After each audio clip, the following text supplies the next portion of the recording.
I feel like I'm a part of this parish family. I've been here 3 times within the last month and a half. And every time I come, you guys feed me. This is the result of being a member of this parish family. I really appreciate your hospitality. It really is a blessing to me. A long time ago, when I used to be a Protestant minister before I returned to the Catholic faith. And I used to think, oh, Catholics, they don't know how to eat. But I was so wrong. When I served in other churches, we used to have some great potlucks. So, people of all Christian faith know how to eat. We know how to celebrate, because we do celebrate the one thing that does unite us, and that is Jesus Christ. And if it wasn't for him dying on that cross, none of us would be able to even be here today to express our faith. And really, that's what tonight is about. It's about telling a story. And I have the opportunity to stand up here before you and tell you just a little bit of my story. But I think within my story, you'll hear your story. At least I would hope. There's a story in the Old Testament about a prophet named Eli who had the care of a young child named Samuel. His mother gave the boy up because she had prayed and prayed and prayed for years for a son. And finally the Lord answered her prayers, and she was good to her word. And she brought this boy to the temple to be raised as a godly man, and Lord willing, a prophet. And at a very young age, this little boy heard a voice in the middle of the night. And some of you are familiar with the story. And he woke up in the middle of the night and he ran to Eli.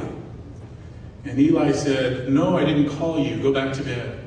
And this happened about 3 times. And finally, Eli, the man of God who should have known, says to the little boy, oh, if you hear the voice again, respond, yes, Lord, I am your servant. What is it you want me to do? And he finally realized that it was God who was calling this little boy. And so this beginning of my journey in 1995 started me to look back into the history that I had left out of my studies. And I began to get very excited when I began to read these holy men from the 1st and 2nd and 3rd and 4th and 5th and 6th and 7th and 8th and 9th centuries who wrote tremendous sermons encouraging their people in the faith. And as I started stumbling across this stuff, I'm like, well, why haven't we been introduced to this? Why are we not studying this stuff? This stuff is encouraging me in my faith. It's not necessarily encouraging me to believe to become a Catholic until all of a sudden I came across a document called the Didache, which described, right at the beginning of this document, it describes how a person could be baptized.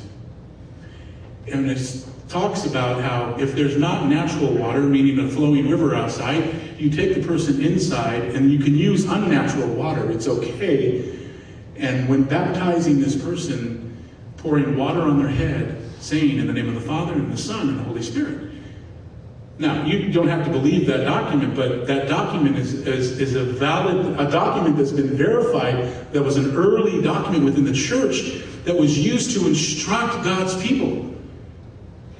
And so I thought, oh my gosh, that sounds Catholic to me. And Lutherans do that too. Presbyterians, well, that sounds a little Catholic to me. When was this written? There's some variance there on the years. It could have been as early as 60 AD to 200 AD. They're not really sure.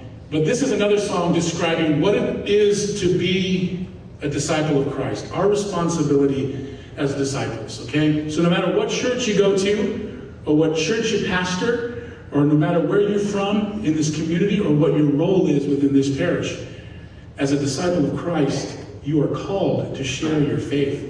And that's what this song talks about. Oh,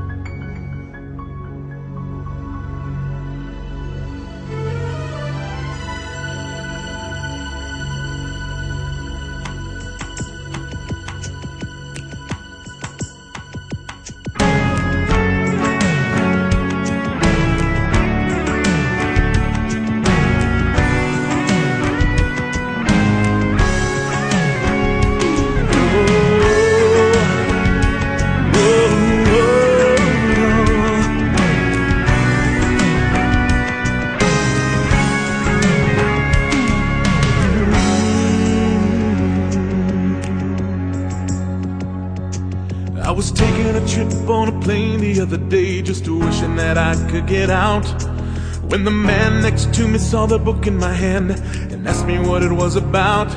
So I settled back in my seat, a bestseller, I said, a history and mystery in one. Then I opened up the book and began to read from Matthew, Mark, Luke, and John. He was born of a virgin one holy night in the little town of Bethlehem. Angels gathered round him underneath the stars, singing praises to the great I am. He walked on the water, healed the lame, and made the blind to see again. And for the first time here on earth, we learned that God could be a friend.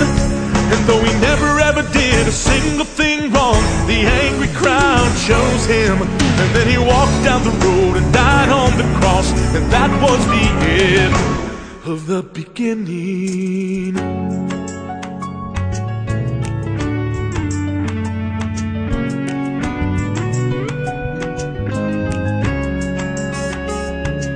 That's not a new book, that's a Bible, he said, and I've heard it all before. I've tried religion, it's shame and guilt, and I don't need it anymore. It's superstitious, made up tales, just to help the weak to survive. Let me read it again, I said, but listen closely, this is gonna change your life.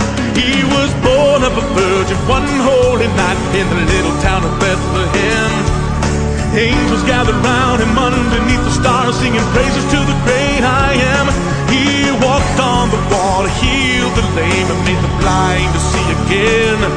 And for the first time here on earth, we learned that God could be a friend.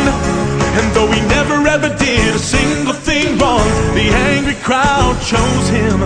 And then he walked down the road and died on the cross, and that was the end of the beginning.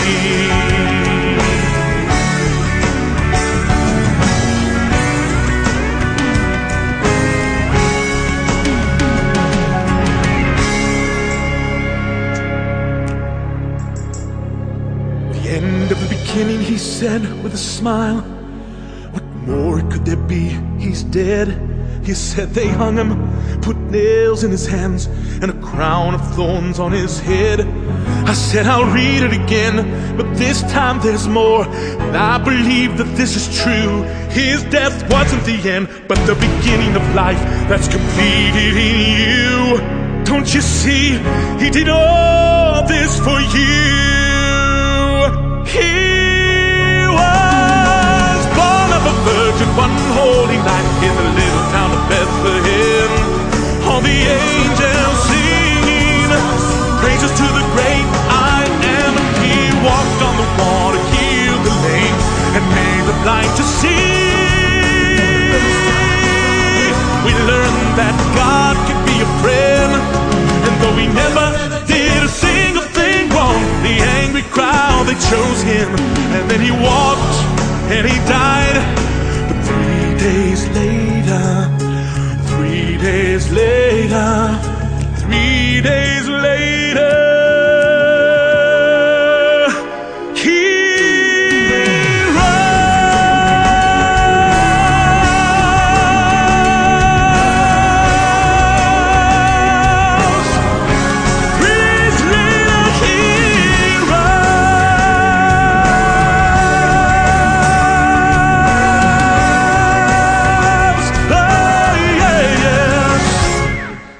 you see, he came, he lived, and he died. That was the end of the beginning.